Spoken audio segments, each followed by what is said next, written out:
Let's return now to the reaction to the government declaring its recognition for the state of Palestine, that it will be coming next month at the United Nations. Joining me is Liberal frontbencher, the Shadow Communications Minister, Melissa McIntosh. Thanks for your time. The government argues that you either try and encourage a political outcome to this ongoing catastrophe or simply double down on the military side of things. They say they're trying to encourage a diplomatic and political outcome, Melissa, and that's the reason they've taken this step this week. Thanks, Kieran. What politics at home? The coalition met today, our shadow cabinet, and we came to the unanimous and very strong position that we won't be supporting this empty gesture by the Prime Minister and his Foreign Minister, Penny Wong, that will do nothing to bring peace for the people of Gaza and the people of Israel, but it will hurt our relationships with the United States, with Israel, and our Jewish community here in Australia are just so deeply upset. There was a point that the Prime Minister made that this comes with conditions, and one of those conditions that Hamas will have no role to play. But how can he guarantee that? Hamas makes up over 50% of the Palestinian Legislative Council. And in a recent poll, the majority of Palestinians support Hamas as the most popular faction. So this is very much an empty gesture, and we in no way support the Prime Minister on this. Do you take any solace from the fact that the government is doing it in line with the allies in the United Kingdom, following the announcements by the French and the Canadians as well?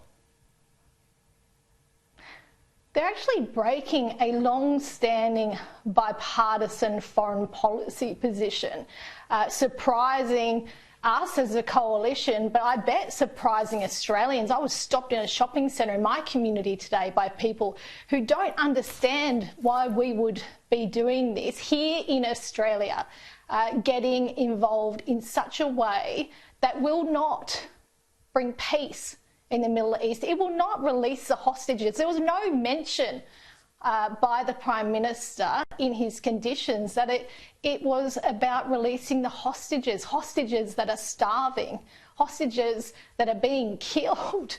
This is what has come about from those attacks in October, on October 7th. A couple of years ago now, this has been going on, and there's still hostages living in tunnels, and the Prime Minister comes to this empty declaration that for somehow what his position is going to resolve the problems in that part of the world. We've got the RBA announcement coming up in about 40 minutes from now. I'd imagine there'd be many in your electorate of Lindsay very keen for another rate reduction. What's the mood like when it comes to the issue of cost of living? Has it eased much since the election? Yeah. I'll give you a prime example. I was in a shopping centre in St Mary's yesterday, and a gentleman who owns his own tradie business sat down with me and said, do you mind if I interrupt your lunch? And of course, I didn't mind. He said, people are struggling so much still. Energy prices are still really high. And we talked about that $275 broken promise.